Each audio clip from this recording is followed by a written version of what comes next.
our hearts tonight, Panginoon. We humble ourselves before you, Lord. Lord, we ask you, Panginoon, that always give us in our hearts that burning desire, Panginoon, to serve you more. To give our best to you alone, Lord. As you're giving us our Lord Jesus Christ to be our mirror in our lives. We are here willing, Panginoon, to be your servant, Lord. As our Lord Jesus did with His coming His word. Not to serve, but to serve one another.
we thank you for standing in our midst. Maraming salamat po for you are the one who will teach tonight. As you're going to plant a seed in our hearts that will grow and bear fruits in our lives. Lord, indeed, you deserve all the hallelujahs. Yes, Lord. We thank you, Lord, for giving us the opportunity to hear your word. Use me, O Lord, to deliver your message. None of me, Lord, but all of you. Lord, sa iyo ang kapurihan. Ikaw lamang at sa ilang pangalan ang may tataas sa lugarin ito. We thank you, Lord, for opening the hearts of my brothers and sisters. Their ears be receptive, Lord, in your instruction. Lord, we thank you for allowing us, Lord, to learn and to hear what is truth Yes, when it comes to worship. Lord, we thank you. In Jesus' name we pray. Amen. Palakpakan natin.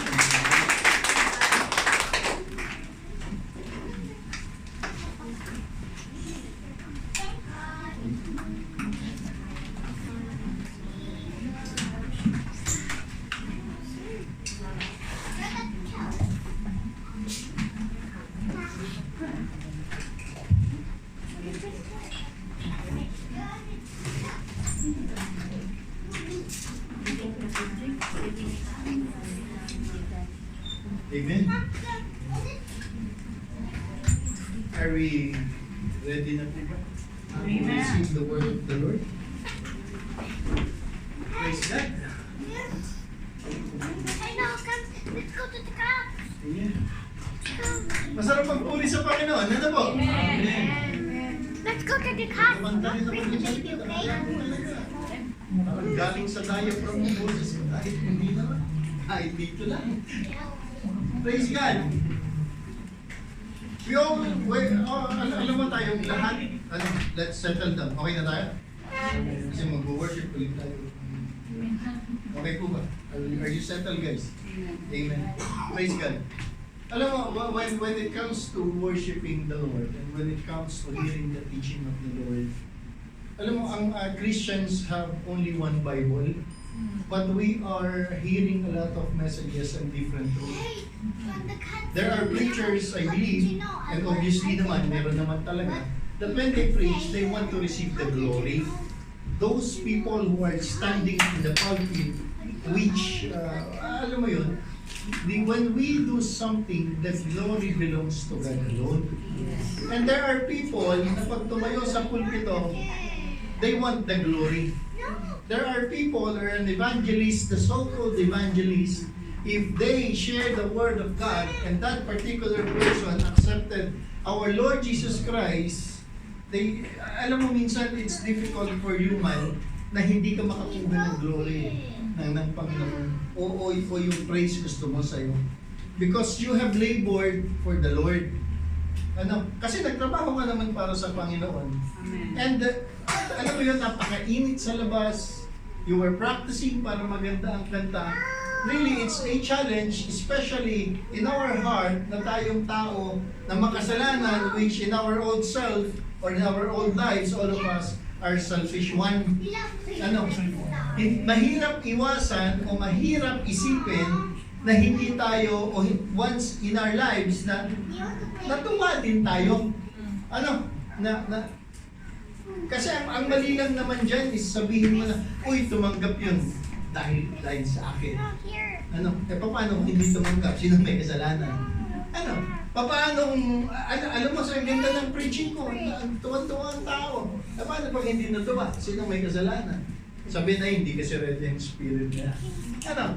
May kanya-kanyang dahilan ang tao, o may kanya-kanyang dahilan yung mga tao that they want to be the center of actually the attention inside the church. I believe wala naman dito noon. Ano? But if we are going to have, or if we can grasp at least a bit of truth of what God is going to teach us tonight, I believe, it will liberate us. For the truth will set us free. At ano man ang matututunan nating katotohanan na nanggagaling sa salita ng Panginoon will free us. Palalayain tayo ng salita ng Panginoon. Wala pong ibang bagay ang pwedeng magpalaya sa atin o walang ibang tao ang pwedeng break na kami, malaya na ako. Hindi di ba? There are That ano one is ko for sabihin? you. Sa Tagalog na lang. Alam mo yung kahit wala na kayong relasyon, dito ako tatayo, kahit wala na kayong relasyon, o kahit wala nang definition na mag-unba, still, merong pagkakataon that you were not free. Or in your heart or in our souls, hindi naman talaga tayo lumaya. At hindi naman talaga tayo malaya. Why? Because we are trapped on our own cage. Same is true when we are serving the Lord. Ang pagpapalaya ng Panginoon ay naaayon sa pagtanggap mo at pagkilala bilang ikaw ay malaya na. Whoever Jesus sets free Is free is indeed. free indeed. Ngayon, kung ikaw ay malaya na pero ayaw mo naman tanggapin na malaya ka na, parang hindi ka rin lumaya. Di ba? Kung marami kang pera, tapos hindi mo naman ginagasta, parang wala ka rin pera. Parehas lang naman. Kung ba't hindi ka gumagasta, wala kang pera. O ikaw, ang dami mong pera, hindi ka gumagasta. Parehas lang. Hindi ba? Ang Biblia, pag hindi mo binasa, parehas ka lang ng taong walang Biblia. Amen. Same is true na pag hindi ka nagpagamit sa Panginoon, parehas lang din po tayo ng mga taong walang pananampalataya at pagtitiwala sa Panginoon. Because once we obey God, it is not us who is working, but it is God who is working through us or in us. Walang tatama ko, walang magaling tumayo dito. I believe, ewan ko sa ibang church, that some are claiming that I am a learned one. Sabi niya, may mga taong nagka-claim na matalino sila, may mga tao na nagsasabi, marami akong pwedeng ituro. Wala namang problema sa pagtuturo. Pero kailangan pag nagturo, kasama ang puso. Kailangan pag nagturo, ang naitataas, hindi mo pangalan, kundi pangalan ng Panginoong Jesus. Otherwise, hindi sana, nagtayo na lang tayo ng club. Sino gustong maging presidente ng club? Magputuhan tayo. I nominate. Diba? May mga ganyan. Randy as sport. Diba? Joby as muse. Diba? Ganyan naman. Kung organization tayo. But the truth about worship, po? Saan po nga ang word? We're going to learn or discuss about true worship. Yung ginawa natin kanina, while we are praising and worshiping the Lord, if you are not offering to God, then that is not worship. Yung pagpunta natin dito, if you are not offering it to God, then that's not worship. Sarili lang natin ang sinusunod natin. Amen. Now, according to John 8, verse 32 says, then you will know the truth, and the truth will set you free. It is only the Word of God who can set us free. No human can set another human free, totally. Pwede siguro nakakulong ka, literal, pinalaya ka, binuksan ng gate, nakalaya ka. But no one can set us free except the Word of God, which is Jesus Christ. But knowing the truth, we need to know what is truth or what is the truth about our Lord Jesus Christ. O ano ang totoo sa ating pananampalataya o sino tayo habang tayo ay nananampalataya. Amen. Now, Mark 7 verse 6 to 7 says, he replied, Isaiah was right when he prophesied about you, hypocrites. As it is written, these people honor me with their lips, but their hearts are far from me. They worship me in vain. Their teachings are merely human rules. May mga turo, o may mga nagtuturo, o merong mga nangangaral, claiming that they love the Lord, pero ang sabi ng Panginoon, they're talking about the Pharisees and the Sadducees that time, these people honor me with their lips. Pag sa kwentuhan, praise God. Praise the Lord. Amen. But we do not honor God totally in our lives. Hindi nakikita, alam mo yun, puro kasalitang mahal mo, hindi mo naman nililibre. Puro ka salita na, I love you, I love you. But you are not providing. You are not taking care of them. Hindi mo ba? Ay, alam mo, mahal ko yan. But in times of needs, wala ka naman. So where's love? Ay, alam mo, mahal ko si Lord. Diba? Every Tuesday and every Saturday and every Thursday, okay, from Sunday to Sunday, nasa activity ako, nasa gawain ako ng Panginoon. But if you are not worshiping God in truth, you're just honoring Him with your lips. Praise be to God. Building. Jesus is with us. Jesus is with us. Praise God.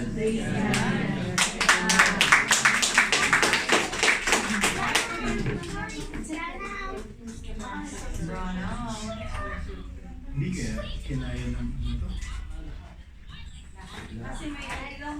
Anong trip? Hindi man mamatay ka dyan. Okay! Total, nandito na rin lang naman tayo. Tinuloy na rin lang naman natin. Amen? Okay. John 4, verse 23 says, ito maganda, hindi tayo nagkakakitaan. Pero naririnig natin ang bawat isa. Ano? Okay. Yet a time is coming, ano? And has now come when the true worshiper will worship. Ngirap din mo magsalita. Ayaw natin magkailaw.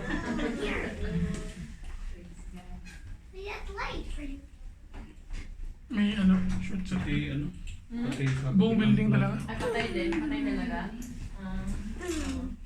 Nice, oh nice.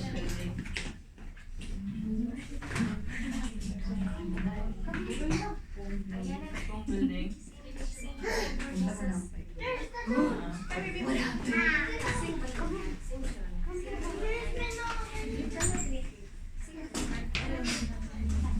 Anong gatas niya, Bida? Anong gatas niya? Nido? 1 plus?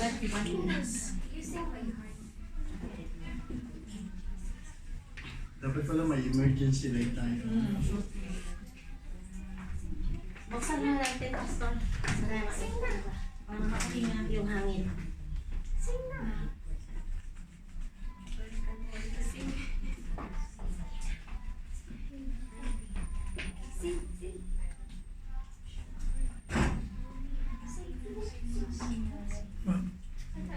Wala. Game, ground up lang naman yan. Game. Okay. So now, okay po tayo, ano? Ground up lang naman yan. Tanggal tayo ng butones. Okay.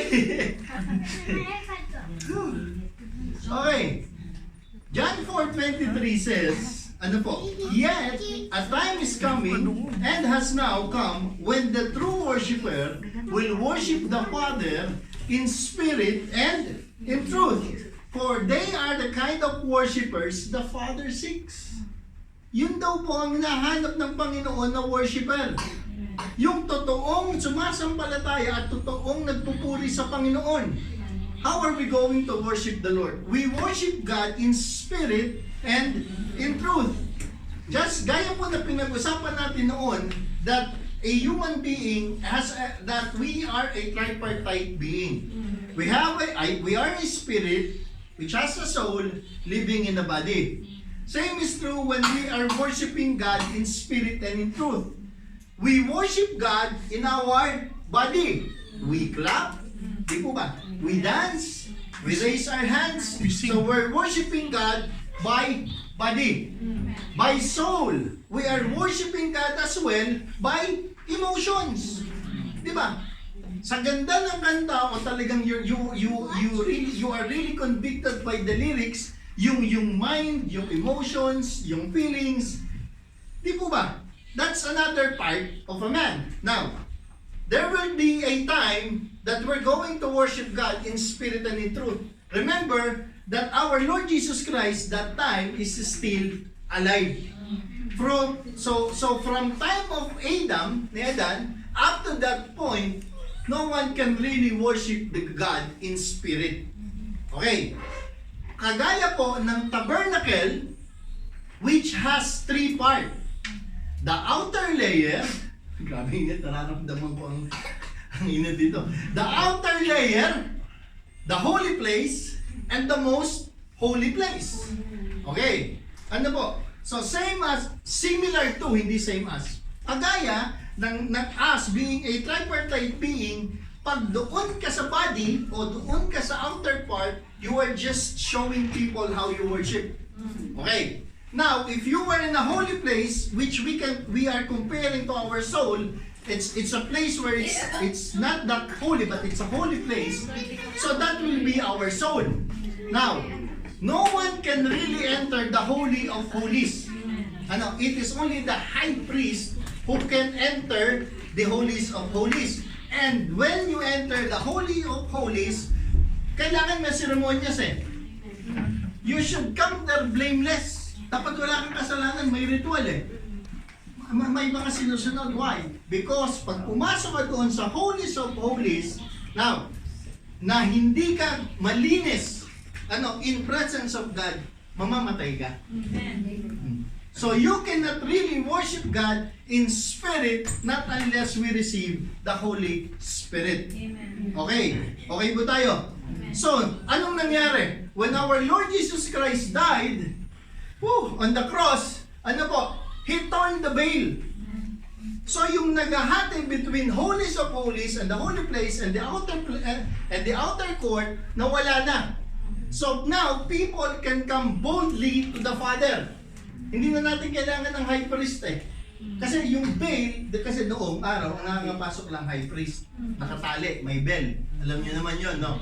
Para pag namatay, pag hindi na tumutunog, hihilahin na lang. No? Kung ngayon, ganun pa ang labanan, baka magtulakan tayo kasi nung papasok doon. Ano? Ikaw na mag-alay, ikaw na. Di ba? Antayin kita dito sa labas, mag-i-intercede ako. Di ba? Ikaw na medyo payat ka para paghila namin sa'yo, mabilis lang. Pero magaan lang. Sorry. Praise God. Now, the veil was torn. We can come boldly to the Father. Ano po? Spirit, soul, and body.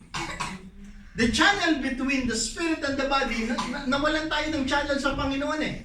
Yung spirit natin is corrupted. So, it needs to be regenerated. Tinanggap natin ng Panginoon, Lord, come into my heart, I'll make you my Lord and Savior. So, nagkaroon ulit ng channel. You can hear God's voice. You can hear God's instruction. You can go boldly to the Father. Nawala na yung veil. Okay? Ngayon, we can now worship in spirit and truth. Pinayagan tayo ng Panginoon to worship Him in spirit and in truth. Okay tayo? Nagkakaintindihan tayo. Ngayon, knowing that God is a God of plan. Nagpaplano ng Panginoon. As Jeremiah 29 verse 11 says, ano po? For I know the plans I have for you, declares the Lord. Plans to prosper you and not to harm you, plans to give you hope and a future. So God's plan, kung bakit nasira yung veil, kung bakit our spirit has been regenerated, kung bakit nagkaroon ulit tayo ng channel connecting to God, of course, God has a plan for us. Hindi naman pwede that God has saved us, offered Himself, died on the cross for nothing. Amen. Of course, God has a plan. And knowing that God is a good God, that God is a God of love, ang plano ng Panginoon sa atin, mabuti. Amen. Okay. So ang ganda. May plano si Lord. Naset niya na yung ground. Ano po? Ang sabi ng Panginoon sa Matthew 4 verse 9, all this I give you. He said. Okay. This is Satan. Anong sabi dito? This is Satan tempting our Lord Jesus Christ. Ano po?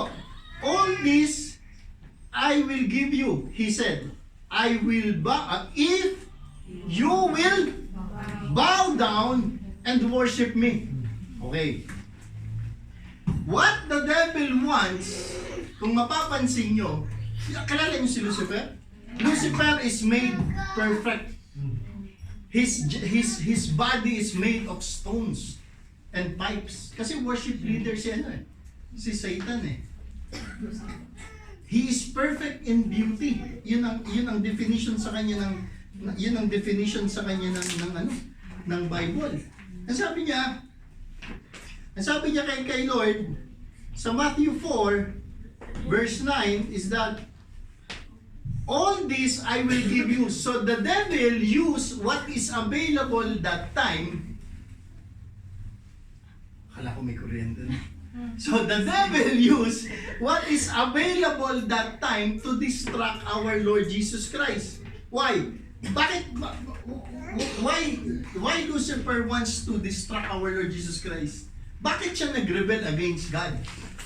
What is that iniquity that finds in his heart? Yung nakita ng Panginoon, that's why he was being thrown down from heaven. He wants people to worship Him. And worship only belongs to God. Kaya nga po when we die, we are going to worship the Lord eternally in heaven. Hindi na tayo magpe-preach doon. Hindi na tayo mag-evangelize doon. Kahiya naman nasa heaven tayo. Wala kang ginagawa. Mag-evangelize nga tayo mamaya. Di ba? Joby, mamaya Bible study tayo. Doon tayo sa dwelling place ko. Di ba? In heaven, what we are going to do is to worship God. And that is what the devils want. He wants your worship. Why? Because if you lose focus to God, the devil has succeeded in slowly crowding our mind and divert our attention out of God. We are worshiping the devil indirectly. Hindi po ba? Napapansin nyo? If we lose focus to God, let's say, and the gift of the Lord, and the gift of God in our lives, and the blessings of the Lord in our lives became more important than the giver, may problema tayo. Amen? When we don't have job, tayo sa trabaho, so wala tayong trabaho. We are praying that, Lord, please give me this job. No. Praise be to God. Binigay. Okay. Now, what will the devil do? He will distract you. He will make you feel that that particular job is important than worshiping the Lord. Binigyan tayo ng sasakyan. He will make you feel that the car is more important than the Lord. Bakit? Because on that sa ganung pamamaraan, He can divert your attention and your focus out of God. And if we lose sight of God, we're going to lose everything. Pag nawala na tayo o nawala ang paningin natin sa Panginoon, mawawala ang lahat ng meron tayo. Sabi nga ni Brad Mike kanina, kahit marami kang pera, may problema ka pa rin. Manlibre man yan, o hindi. Di ba? Worship is not just the words and actions. Worship is issue of the heart. Kailangan, pag nag-worship tayo, kasama ang puso. Kailangan may puso. Amen? So, paano natin? How is the devil make us worship Him? Kasi kung tinempt niya si Lord Jesus Christ, if you are going to worship me, I will give you all of this. Diba? God knows. The devil knows that you are so smart na hindi ka babagsak sa ganung paano. Kasi alam mo na But God will use things to divert your attention. Sabihin ko na, nandito na rin lang naman ako. Sabi, I will say it anyway. Even if, ang sabi sa send me, even if it hurts, I will say it anyway. If the truth cuts. Send me. Di ba? Okay. If that particular job became more important than worshiping the Lord, we are indirectly worshiping the devil.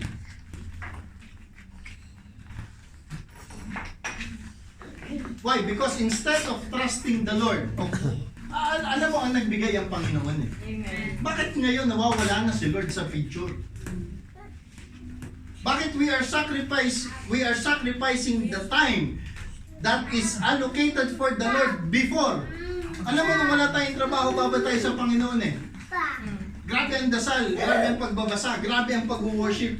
Then, if we have received an answered prayer, nawawala sa picture si Lord. That is the way, or the devil's trap, for us to lose our attention and focus to God. Amen. That what you are having for, kung ano ang hawak mo ngayon, is much important than your God. Nagiging mas importante ang regalo sa nagregalo. Binigyan ko si Dong ng sasakyan. Pagka isang linggo, Dong pasakay. Ay, baka magdumi, Pastor.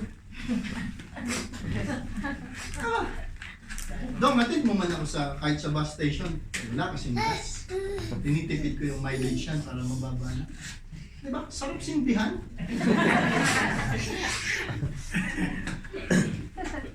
So we're losing focus doon sa giver. Amen. So ngayon, yung nawawala na ang attention natin sa giver, ano po? God is removing, or the devil is removing God in the center of our lives so that we can lose focus and we are going to worship Him indirectly. Ano pa? Series, Netflix series. Di ba? Imbis na nagbabasa ka, ay isa na lang ang episode, isa na lang. Alas 2 na. Last deal. Pinumpit mo ang oras. Pwede pa to, 3 hours na tulog. Tapos isa pa. Hindi po ba? Friends that don't believe in God. Friends that don't have relationship with the Lord. Huwag ka muna umattend. May Tuesday naman. Huwag ka na umattend ngayong Saturday kasi may party man tayo sa Tuesday ka na lang. O huwag kang umattend ng Saturday. Tuesday na lang. Di mo ba? Now, anong gagawin ng Panginoon to have your attention again? God will test you. Amen. God will test us. Amen. God will give us things and God is going to test us to know if still or for us to remember that He is God. Amen. Si Abraham tested God. God tested Abraham. Ang sabi na sa Genesis 12 verse 1, the Lord has said to Abraham, or Abram, go from your country, your people, and your father's household to the land I will show you. Mayaman si Abraham eh. Pero God has given him instruction na iwan mo yan. Move to another place na ipapakita ko sa iyo. But knowing and trusting God that He owns everything, sumunod si Abraham or si Abraham. Amen. So knowing that it is God who gives him the things that he has, susunod siya o sumunod siya. Tayo, di ba? Halimbawa tayo, when God is commanding us to, or when God gave us an instruction to do something for Him, nakikipaglaban pa tayo kay Lord eh. Di ba? May nakikipag-bargain ka, parang may iba-bargain ka. Lord, wag muna to, Lord. Lord, wag muna ako. Sila na lang. Di ba? So you were not trusting God you were not trusting of what God can do in your life. Di ba? Hindi tayo nagtitiwala sa Panginoon. May tiwala man tayo sa Panginoon in big things. We even trusted and put our faith in God when it's come to our salvation. But when it comes to little things, ayaw nating ibigay kay Lord. Pag sinabi ni Lord na preach, hindi pa ako, Lord, ganyan sa iba na lang. Don't limit the limitless God because of fear. Nililimitahan mo ang kapangyarihan ng Panginoon sa iyong buhay. Willing man magbigay ang Panginoon. Ikaw lang ang hinihintay kung tatanggap ka. O kung tatanggap tayo. Amen. So God reminded Abraham who he is in his lives. So mas importante kay Abraham ang Panginoon kaysa sa property or sa land na maiiwan niya. Okay? To worship God is to make Him central and everything in your life. So Lord, regardless of the things na maiiwan ko, basta kasama kita, okay ako. Narinig nyo na yung mga taong nawalan ng trabaho, nawalan ng bahay, talagang walang-wala sila, and then they met God. Ano sasabihin nila? Si Lord lang pala, sapat na. Di ba? Si Lord lang, okay na ako. Pero noon, nung may trabaho ka, nandiyan din si Lord. Hindi ka okay. Kahit nandiyan si Lord. Ngayon, kasi it is only God who will never leave us. And God will never change. May pera ka o wala, nakaupo sa trono ng Panginoon. Sumamba ka o hindi, ang Diyos ay Diyos. Tayo may kailangan sa Panginoon, walang kailangan ng Panginoon sa atin. Because whether we worship God or not, sabi, pwede kong utusan ng mga bato para magpuri sa akin. Ano, sino tayo para magmalaki sa Panginoon? Lord, saka ka na. Lord, saka ka na pag medyo may time na ako. Diba? Matthew 22 verse 37 says, Jesus replied, love the Lord your God with all your heart and with all your soul and with all your mind. That is how we are going to worship God. Amen. We are going to put God first in our lives. Ganyan natin mamahalin ng Panginoon. I'm going to love my wife through God. I'm going to work for my company through God. I'm going to be a friend to others through God. I'm going to serve the Lord through Him and for Him alone. Amen. That is true worship.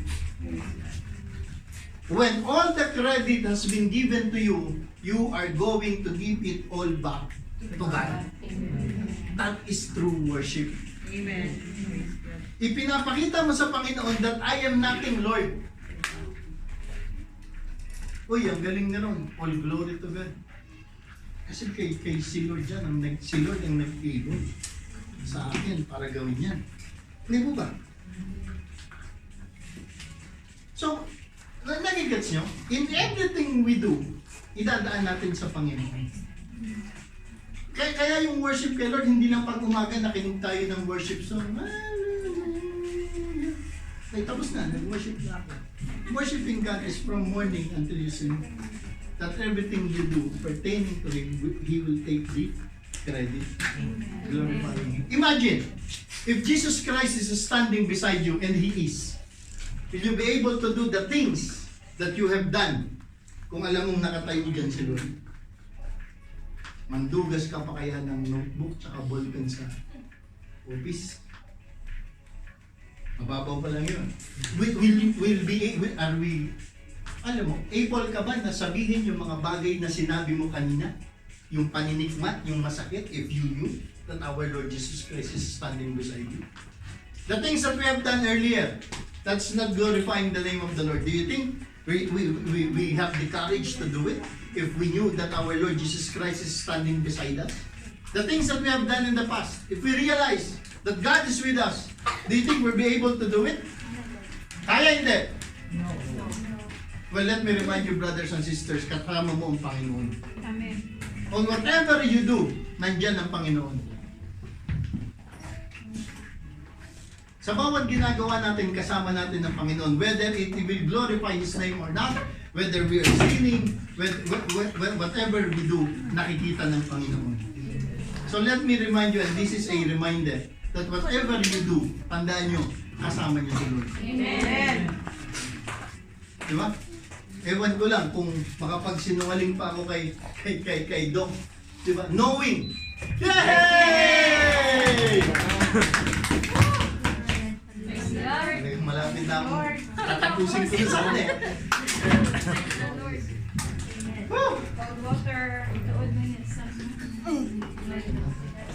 Okay, water will be served po. Ano? Okay. Okay na ba? Ayan na ba? Praise God. Okay, Jesus replied, "Love the Lord your God with all your heart, and with all your soul, and with all your mind." Ibig sabihin, laging una si Lord. Amen.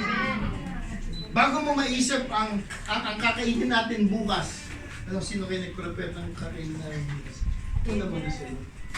And whatever we do, let me remind you, brothers and sisters, na nakikita ka ng Panginoon. Pakisabi sa katabi mo, nakikita ka ni Lord. Sige, bantay ka ni Lord. Sige. Nakikita ka ni Lord. Di ba? Ay, ay. Diba? Nakikita ka ni Lord. Nakikita kita. We are constantly experiencing trials. Ano? Sino na dito ang wala ng pagsubok? Ano? Medyo may problema tayo. Pag wala na tayong pagsubok, pag wala ng challenges in life, may problema na tayo. Okay. God is giving us challenges for us to be reminded who He is in our lives. Tama. Earlier, ano po? Abraham was tested by the Lord. Okay. Pagkatapos noon, 50 years later, he has been tested again by the Lord. Ang sabi doon, sa Genesis 22, ano po, verse 3, ang sabi doon, sunod po,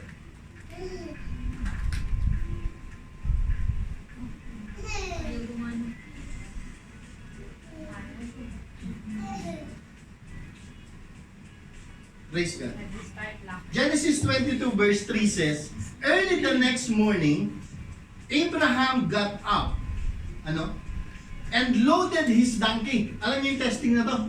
Hinihingi ni Lord si Isaac. Oh, Isaac was a gift from God. So God is testing Abraham whether he is going to give his most precious one to him. Para malaman, imagine those 3 days. Kasi ang sabi dito, early the next morning, Abraham got up and loaded his donkey. He took with him 2 of his servants and his son Isaac. When he had cut enough wood for the burnt offering, he set out for the place God had told him about. On the 3rd day, kasi 3 days journey ang distansya eh. Imagine, 3 days kayo naglalakad ng anak mo. Hindi ko alam kung paano ko susunod sa Panginoon, to be honest, if God will ask for your son or daughter. But si Abraham ang pag-usapan natin. Imagine Abraham, God has promised him to na makakaroon ka ng anak through you. Diba? Then now, God is asking him to give it back to him. Same is true in the blessings that God has given us. Pinag-pray ko man to. Diba? Binigay man sa akin to ni Lord. What if the day will come that God will ask you to sacrifice those things para sa Panginoon? Are we willing to give it back to God? Kaya hindi. On the 3rd day, Abraham looked up and saw the place in the distance. 3 araw na kayo naglalakad, hindi ko alam kung paano kinaya ni Abraham. Diba? Anong sabi niya? Genesis 5. He said to his servant, "Stay here with the donkey while I and the boy go over there. We will worship and then we will come back to you." Obeying God and knowing that He is the owner of everything that we have is worshiping the Lord. That's the true worship. Knowing that He owns everything that we have. Knowing that even us, kahit tayo, When we ask Him to be our Lord, He owns us. Si Lord nang may kanya sa atin. Siya na ang ating Lord. That's why if you are going to do something stupid, ask the Lord. Because you don't own yourself anymore. Lord, nakikitain lang ako sa mall. Maalam ka kay Lord. Paano pag sinabi ni Lord na hindi? Ay, demonyo na rin ito. Diba? Sarili ko lang. Lord, ganito ang gagawin ko, sabi ni Lord. God, alam mo, hindi naman tayo pinagbabawalan ng Panginoon for His own benefit. Pag binawalan tayo ng Panginoon, para sa atin yun. Sumunod ka at hindi, Diyos man siya. Amen. Oh, may magbabago ba? Wala naman.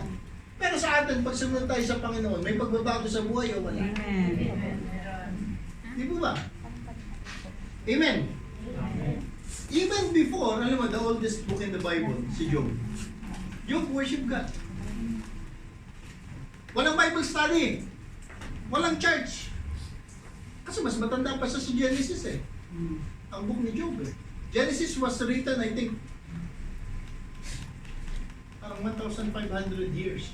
Kasi ang nagsulat na ng Genesis is Abraham eh. Ay, si Abraham. Si Moses. Si Abraham tuloy. Oh. Pero si Job, siya mismo talaga nagsulat ng Job. Kasi wala man pwedeng magsulat nun, siya lang. By detail. Wala pa si Lord. Wala pang Bible study. Wala pang church. Wala pang pariseyo. Wala pang magtuturo. Wala pang Bible. Ba't ang sabi ni Job, ano? Even before, ang sabi ni Job, as this, Job, as this. At this. Kasi anong nangyari kay Job? Namatay yung 10 anak. Hindi pa natatapos magsalita yung isang servant. Nasunog na yung ari-arian niya. Hindi pa natatapos magsalita. Nawala na raw yung mga hayop niya. Oh, anong sabi ni Job? Job got up, tore his robe, and shaved his head. Then he fell on the ground in worship. So in whatever situation, we need to worship God. Amen. And said, naked I came from my mother's womb, and naked I will depart. The Lord gave, and the Lord has taken away. May the name of the Lord be praised. Sa kahit na anong sitwasyon ni Job. And imagine, brothers and sisters, you are better than Job. Si Job man, walang Bible. Walang guide. Tayo meron. May Google pa nga tayo eh. Bible verse for encouragement. Di ba? Kuha ka, tapos basa-basa, feel mo. Ay, ito mukhang bagay sa akin to. Ano? Si Job hindi niya alam na darating si Jesus Christ. Si Job hindi niya alam na may Savior. But he chose to worship God. Si Job hindi niya kilala si Abraham eh. Unahan man siya. The Bible is not chronologically arranged. So, hindi ganun ang order niya. But knowing that someone who don't know Jesus Christ, someone who doesn't read the Bible, kasi wala mong Bible. Walang church eh. Wala na siyang ka-fellowship. But every time, he is offering always something to God. And when the time comes that he loses everything, he still worship. Tayo, pag nawala ang lahat, we question God. Lord, bakit ako? Hindi na lang siya. Diba, nagtulong ka pa. Mas masama man tao sa akin yan, Lord. Sinong may sabi sa iyo? Di ba? Praise God. Alam mo, maganda sa ating mananampalataya. Kahit anong mangyari. We always know. And we know that in all things, God works for the good of those who have been called according to His purpose. Amen. Ano man ang mangyari? Di ba? And we know, alam mo, picturing, para alam nyo. Dapat ito ang memory verse natin. Praise God. And we know that in all things, lahat ng pagkakataon, lahat ng sitwasyon, lahat ng bagay, God works for the good of those, ano prinsipyo na kailangan tamaan? You need to love God. Ay, alam mo, sabi ng Romans 8, verse 28, alam mo, life verse ko yan eh. Na everything, that all things works for good. We need to hit the principle. Who love Him, who have been called according to His purpose. Kailangan hindi mawala ang purpose mo kung bakit ka tinawag ng Panginoon. Huwag mong tanggihan ang purpose mo. Otherwise, tatamarin kang mabuhay. Ano bang purpose? Alam mo yung mga drama natin sa buhay, ano bang ginagawa ko? Ano bang purpose? Ito na lang ba ang buhay ko? Di ba? Gigising, papasok. Gigising ka para saan? Kasi you don't know your purpose. Pero pag alam mo that you've been called by God to glorify His name, masarap gumising. Amen. Kasi minsan nakakatamad ka rin pumasok sa trabaho eh. Pumapasok na lang ako kasi nintay ko na lang ang uwian. Kailangan ko lang pumapasok na lang ako kasi kailangan mong pumasok. Di ba? Ganyan tayo eh. Amen. Remember that in all things, God works for the good of those who love Him, who have been called. You are the called out ones. God has already been called you. Tumugon ka lang. Tumugon ka lang. Hindi lahat tinawag. Hindi lahat nabigyan ng pribilehiyo at pagkakataon na maglingkod at magsilbi sa Panginoon.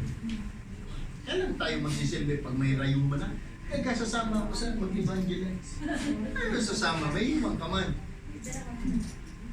Di ba? Kailan tayo magde-declare ng kabutihan ng Panginoon? Pag nangangatal na tayo, pag mahina ng boses. Saka na ako. Kailan? What if today is our last day to serve the Lord? Sayang. Hindi ko nasilbihan si Lord. Uy! Biglang nag-rapture, Lord, nandiyan ka na pala. Di man lang ito na pagsilbihan. Ito man, tagal mo. Tagal natin sumagot. Amen. But whatever is happening, regardless of the things, it will be for, and we know, put this in our mind and in our hearts. We know that in all things, God works for the good of those who love Him, who have been called according to His purpose. Amen. Revelation 4. Ganito po kasi, kailangan lahat ng gagawin natin will be offered to God. Tignan mo yung kay Job. Anong nangyari sa kanya? Naubos na ang ari-arian niya, namatay niya kanyang mga anak, pero he offered it to God. To worship the Lord. From the very beginning, na si Job ang pinakamatandang book, nag-worship na sila. Abraham, di ba? Ano pa naging challenge siya? Hindi ko lang nalagay. Nung nagkaroon ng dispute ang pamangkin niya, si Lot, yung servant nila, kasi kulang na ang kakainin ng hayop. Anong sabi ni Abraham? Sige Lot, ikaw ang pumili. Kung gusto mo maghiwalay tayo, ikaw ang pumili. Saan mo gusto? Kung gusto mo dun sa greener pasture, kung kakaliwa ka, kakanan ako. Abraham is teaching us that it is not important to me kung saan ka pumunta. Kung gusto mo sa iyo ang mas malagong damuhan, sige lang. Pero kasama ko ang Diyos dito. Ibo ba? Sino pinapili niya? So God is testing Abraham. Alam mo, hindi naman lahat ng dispute, hindi lahat ng nangyayari sa atin is walang purpose eh. Sa bawat pagkakataon, may tinuturo ang Panginoon. Hindi naman ni Abraham, he gave way to Lot. Why? Because God is important to him than what he already acquired. Kanan ako, kaliwa, sige lang. Amen? Amen. Now, in Revelation, and I think I will close with this mamaya. The 24 elders fell down before Him who sits on the throne of worship. And worship Him who lives forever and ever. They lay their crowns. Alam niyo yung awarding sa heaven? Di ba may awarding tayo? Yung crown. Di ba? Then we're going to lay it down sa feet ni Lord. Bakit? It's acknowledging Him that I don't deserve this. You deserve all the glory. So from the very beginning, hanggang pagdating natin doon, we should put everything that in God's glory. Sipin mo, award mo na yun, ha? O crown. Kung ayaw mo ibigay. O, di ba? But that one is acknowledging that the glory belongs to God alone. We don't need to have our own crown. The crown belongs to Jesus. Sa Kanya lang. You are worthy, our Lord and God, to receive glory and honor and power. For you created all things, and by your will they were created, and have their being. Kanya lahat eh. Hinakaway ka, glory to God. They're always, kailangan lang kasi may realization that God is teaching us something. Eh dapat din naman, pag alam mo tinuturuan ka ng Panginoon, sana naman may matutunan man tayo. Di ba? Hindi, turo ng turo si Lord. Hindi ka naman natututo. Anong mangyayari sa atin? We're going to face the same trial over and over and over again. Kasi patuloy mong kinukonsita yung sarili mo. You're not acknowledging the instruction of the Lord. Then God again will remind us that He is God. And we cry out loud, and we pray out loud when we are in pain. Gusto nyo ba laging ganun? Di ba mas maganda manalangin na may pasasalamat sa Panginoon? Amen. And let me close with this. Ano to? Baka mag-run out na naman. For who makes you differ from another? And what do you have that you did not receive? Sabi ni Lord. Now, if you did indeed receive it, why do you boast as if you had not received it? Bakit pinagyayabang mo na top notcher ka ba? And if God did not give it to you, pinayagan ng Panginoon eh. Ba't ka nagyayabang? The salvation. Uy, alam mo yung Kristiyano, yung mga Christians minsan mayabang yan eh. Save kami, save kami. Uy, alam mo sila? Uy, may relasyon mo kay Lord. Alam mo kami, save kami. Paano mo pinagyayabang? You should share it. Kasi binigay man yan sa inyo. Now, if you did indeed receive it, why do you boast as if you had not received it? Bakit parang nagyayabang ka na ikaw ang nagtrabaho dyan? Na parang hindi mo yung tinanggap galing sa Panginoon. Amen. Whatever we receive from the Lord, huwag niyo ipagyayabang. Dahil pwede niyang kunin ni Lord anytime. Amen. Kahit gano'n ka pa kapogi. Sabay tingin sa sarili, paano ba tumingin sa sarili? Woo! We don't own anything on this place. Sa Diyos lahat yan. Kasama ang buhay. So let's worship God in spirit and in truth by glorifying everything and acknowledging that whatever we had or whatever blessing we're going to receive, lahat yan galing sa Panginoon. Amen? Let's all stand up. Lord, we thank you for allowing us, Lord, for giving us, Lord, a privilege to serve you. Amen, Lord. Salamat. We thank you, Lord, for realizing that true worship is offering you everything that we have. That the glory doesn't belong to us, but to you alone. Ama, maraming salamat po that you have teach us tonight that from the very beginning of this world is people are worshiping you. Lord, let it be applied in our lives. that the worship belongs to you alone. That the glory belongs to you alone. Na anuman Panginoon ang matanggap namin, anuman Panginoon ang mawala sa amin, it is because you are teaching us something. It is because, Lord, you are telling us something for our own growth. Ama, maraming salamat sa pagtawag. We thank you, Lord, for giving our lives a purpose. Maraming salamat, Panginoon, for teaching us what true worship is. Sa pangalan ng Ama, ng Anak, at ng Espiritu Santo, and all the saints says, Amen! Let's all be seated.